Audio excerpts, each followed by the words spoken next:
정혜숙은 거울 속 손님의 머리칼을 마지막으로 다듬으며 고개를 갸웃했습니다. 30년 넘게 써온 미용 가위를 내려놓는 건 생각보다 더 무거운 일이었죠.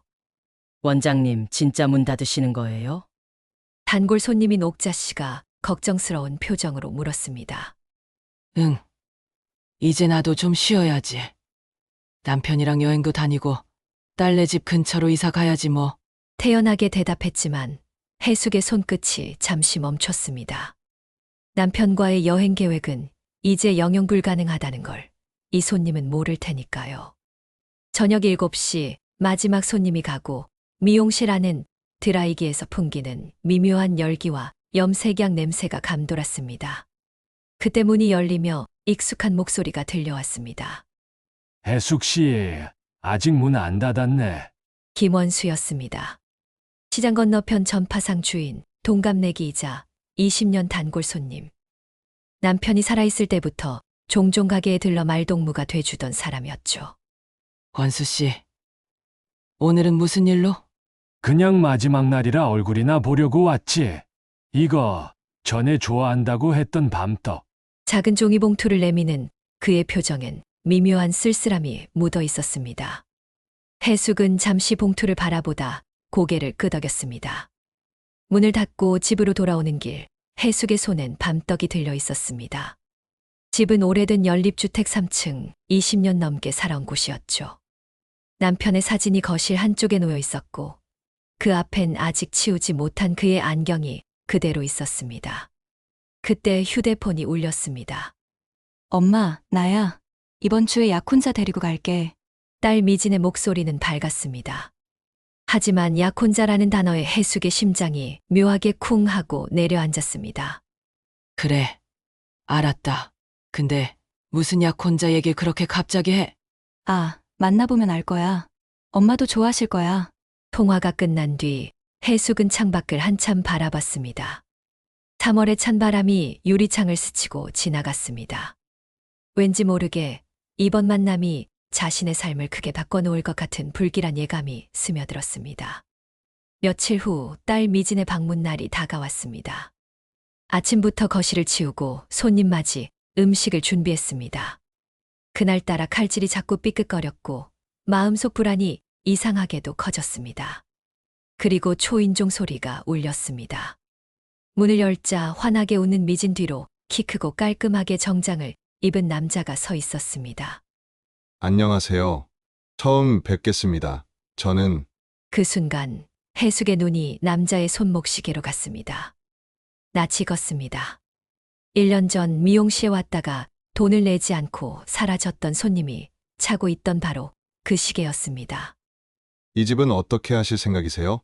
아침 햇살이 창문을 스치며 거실 바닥에 길게 드리웠습니다. 해숙은 습관처럼 남편의 사진 앞에 앉아 조용히 인사를 했습니다. 여보, 저 사람 왠지 마음에 걸려. 그 순간 휴대폰의 문자 한 통이 도착했습니다. 발신자는 김원수. 혹시 오늘 시간 돼? 드릴 말씀이 있어서 시장 입구 커피집에서 봅시다. 짧은 문장이었지만 해숙의 마음은 괜히 덜컥 내려앉았습니다. 원수가 무슨 얘기를 하려는 걸까? 커피집 안 창가 자리에 앉아있는 원수의 표정은 평소보다 무거웠습니다. 해숙 씨 미안한 얘기인데 어제 집에 온 그 청년. 나 그 사람 예전에 봤어요. 해숙의 눈이 커졌습니다. 어디서요? 작년 봄 우리 전파상 앞에서 누가 휴대폰 고쳐달라고 맡기더니 돈도 안 내고 사라졌거든. 그게 그 사람이었어. 해숙의 손이 떨렸습니다. 시계에 이어 이번엔 휴대폰 사건까지. 우연이라고 하기엔 너무 겹치는 일이 많았습니다. 집에 돌아와서도 마음이 진정되지 않았습니다. 그날 저녁 미진에게 전화를 걸었습니다. 미진아. 민석 씨 전에 뭐 하던 사람이야? 엄마, 왜 그렇게 캐물으세요? 그냥 힘들게 살았지만 성실하게 일하려고 노력하는 사람이에요. 딸의 목소리는 단단했고 방어적이었습니다. 더 이상 묻는 건 좋지 않겠다는 생각에 해숙은 말을 삼켰습니다. 하지만 밤이 깊어가도 그녀의 눈앞엔 민석의 차가운 시선과 시계, 그리고 원수의 목소리가 선명하게 맴돌았습니다. 저 사람 도대체 누구지? 며칠 뒤 미진과 민석이 다시 집에 찾아왔습니다. 겉으론 다정해 보였지만 해숙의 눈은 민석의 작은 행동 하나하나를 놓치지 않았습니다. 식탁에 앉기 전 민석은 거실을 한 바퀴 둘러보더니 남편의 낡은 카메라에 시선을 멈췄습니다. 이거 꽤 오래된 카메라네요. 필름 카메라는 요즘 귀하죠. 혹시 쓰실 생각 없으면 그 말끝은 흐렸지만 해숙은 이미 그 의도를 읽을 수 있었습니다. 그건 남편이 쓰던 거라 건드리지 마세요. 짧지만 단호한 대답에 민석의 얼굴에 스친 미묘한 표정. 순간 거실 공기가 싸늘해졌습니다. 식사가 끝나고 미진이 잠시 부엌에 간 사이 민석이 낮은 목소리로 말을 걸었습니다. 어머니, 솔직히 말씀드리면 저희 결혼을 위해 조금만 도움을 주시면 좋겠습니다. 집을 파시든 대출을 받으시든. 해숙은 숨이 막히는 듯 했습니다. 이 사람의 관심이 미진이 아니라 자신의 집과 돈에 있다는 확신이 들었습니다. 그때 부엌에서 물 끓는 소리가 크게 울렸고 대화는 잠시 끊겼습니다. 하지만 해숙의 마음속에 있던 작은 의심은 이제 확신으로 바뀌고 있었습니다. 그날 밤 해숙은 김원수에게 전화를 걸었습니다. 원수 씨, 그 사람에 대해 좀 알아봐 줄 수 있어요? 전화기 너머 원수의 목소리가 잠시 망설였습니다. 해숙 씨 이미 알아보고 있어요. 근데 결과가 나오면 마음 단단히 먹어야 할 겁니다. 그 말이 끝나자 해숙의 손끝이 차갑게 식었습니다. 마치 눈앞에서 오래된 유리가 서서히 금 가는 것처럼 믿음이 산산이 깨져가는 순간이었습니다. 이틀 뒤 저녁 김원수에게서 전화가 걸려왔습니다. 목소리는 평소보다 낮고 무거웠습니다. 해숙 씨 내일 오전에 시간 돼요. 꼭 드려야 할 얘기가 있습니다. 다음 날 시장 골목 끝의 작은 찻집. 원수는 자리에 앉자마자 한 봉투를 내밀었습니다. 그 안엔 누렇게 바른 신문 스크랩과 인쇄물이 들어 있었습니다. 해숙이 손을 떨며 첫 장을 넘겼습니다. 기사 제목이 눈에 들어왔습니다. 사기 혐의로 수배 중인 30대 남성. 피해액 수천만 원. 그리고 그 옆엔 낯익은 얼굴이 있었습니다. 민석이었습니다. 저 사람 맞죠? 원수의 목소리가 나직하게 물었습니다. 해숙은 입술이 바짝 말랐습니다. 맞아요. 민석 씨예요. 원수는 조심스럽게 설명을 이어갔습니다. 3년 전 투자 명목으로 사람들 돈을 모았다가 몽땅 빼돌리고 잠적했대요. 피해자가 최소 5은 넘습니다. 이름도 몇 번 바꿨고요. 해숙의 손이 봉투 위에서 멈췄습니다. 그동안 들었던 모든 말, 보았던 모든 행동이 하나로 이어지기 시작했습니다. 시계, 휴대폰, 그리고 집, 이야기까지 전부 계획된 것이었죠. 집으로 돌아오는 길, 해숙의 발걸음은 무거웠습니다. 현관문을 열자마자 남편 사진 앞에 앉았습니다. 여보, 어떻게 해야 할까? 저 사람이 우리 미진을. 눈물이 뚝 하고 떨어졌습니다. 그 순간 휴대폰이 울렸습니다. 미진이었습니다. 엄마, 이번 주말에 민석 씨랑 다시 갈게. 중요한 얘기가 있어. 전화를 끊은 뒤 해숙은 깊게 숨을 들이마셨습니다. 결심이 서고 있었습니다. 이번엔 그 사람을 그냥 두지 않겠다고. 주말 아침 해숙은 거실 한가운데 앉아 있었습니다. 손에는 김원수가 건넨 봉투가 그대로 쥐어져 있었습니다. 그 안에 신문 스크랩과 인쇄물, 민석의 사진이 해숙의 눈앞에서 묵직하게 존재감을 드러냈습니다. 초인종이 울렸습니다. 문을 열자 환하게 웃는 미진과 그 뒤에 서 있는 민석이 보였습니다. 엄마, 왔어. 미진은 밝게 인사했지만 해숙의 시선은 민석에게서 한치도 벗어나지 않았습니다. 세 사람이 거실에 앉자 해숙은 차를 내오지도 않은 채 조용히 봉투를 꺼냈습니다. 민석 씨, 이거 좀 보시죠. 민석은 잠시 당황한 듯 하더니 억지로 웃음을 지으며 봉투를 받았습니다. 첫 장을 넘긴 그의 표정이 굳어갔습니다. 이게 뭡니까? 뭐긴요. 당신 얘기잖아요. 사기 혐의, 수배, 잠적 이름까지 바꾼 거. 해숙의 목소리는 낮았지만 단단했습니다. 미진이 놀란 눈으로 어머니를 바라봤습니다. 엄마, 이게 무슨... 미진아, 조용히 해. 지금은 내 얘기 듣기 싫어. 민석이 의자를 밀치며 자리에서 일어섰습니다. 그건 오해야요. 그때는 사정이 있었고 이미 다 해결된 문제입니다. 해숙은 눈을 치켜떴습니다. 해결된 문제면 왜 이름을 바꿨죠? 왜 피해자들이 아직 돈 못 받았다고 경찰에 말합니까? 잠시 정적이 흘렀습니다. 민석의 표정엔 억눌린 분노가 번졌고 미진은 눈동자가 흔들렸습니다. 민석이 낮게 중얼거렸습니다. 어머니, 이렇게 나오시면 곤란한데요. 그 말 속엔 은근한 위협이 섞여 있었습니다. 해숙은 한치도 물러서지 않았습니다.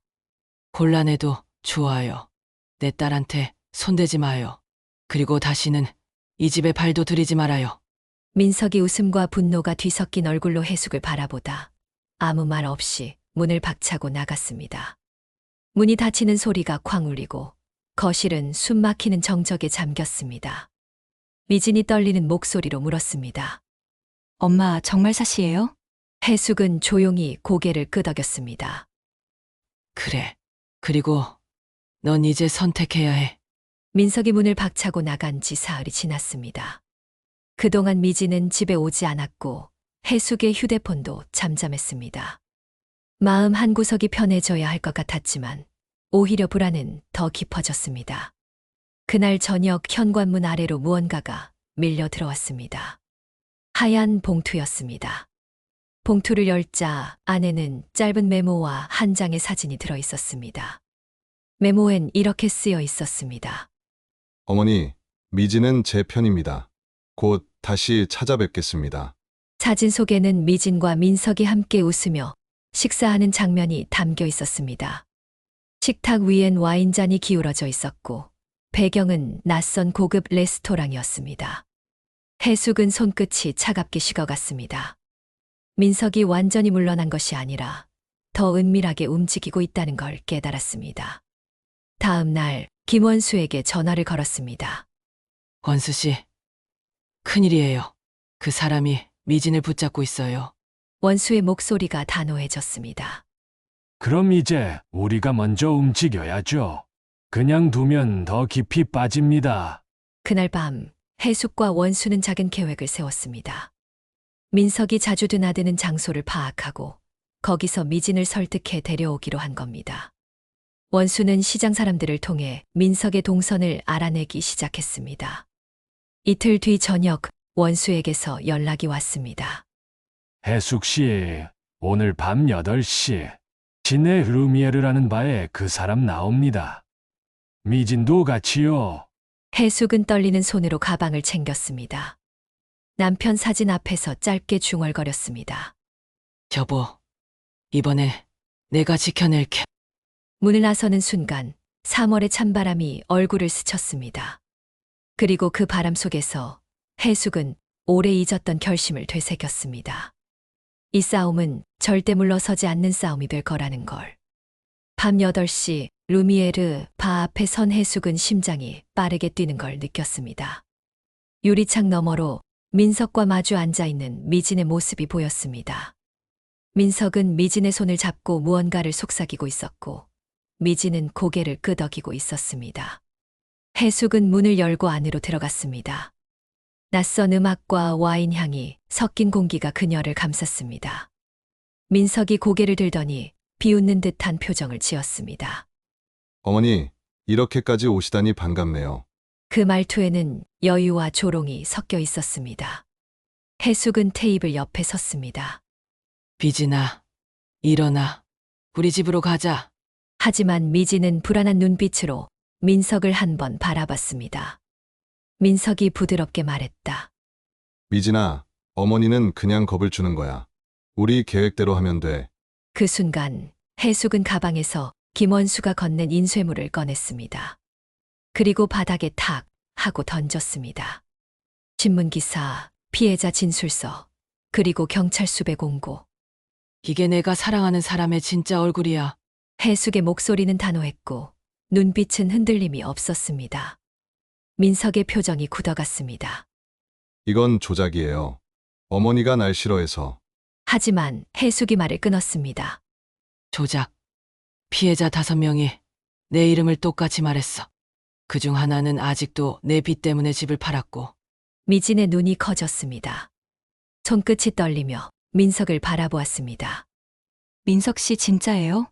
잠시 침묵이 흘렀고 민석은 시선을 피했습니다. 그 순간 미진이 자리에서 일어나 해숙 쪽으로 걸어왔습니다. 엄마 미안해. 민석이 자리에서 벌떡 일어나려는 순간 바 입구에서 김원수가 들어왔습니다. 그 뒤엔 경찰 2명이 서 있었습니다. 김민석 씨 사기 혐의로 체포합니다. 민석의 얼굴이 일그러졌습니다. 어머니, 이건 끝이 아니에요. 하지만 경찰이 그의 2 손에 수갑을 채웠습니다. 문이 닫히며 민석의 모습이 어둠 속으로 사라졌습니다. 바깥으로 나와 찬 바람을 마주한 해숙은 깊게 숨을 들이마셨습니다. 미진이 옆에서 흐느끼며 말했다. 엄마, 나 바보였어. 해숙은 딸의 어깨를 감싸며 조용히 대답했습니다. 아니야. 이제 알았으니까 됐다. 밤하늘엔 별이 하나둘 떠올랐습니다. 그리고 해숙의 마음속에도 오랫동안 잃었던 평온이 천천히 돌아오고 있었습니다.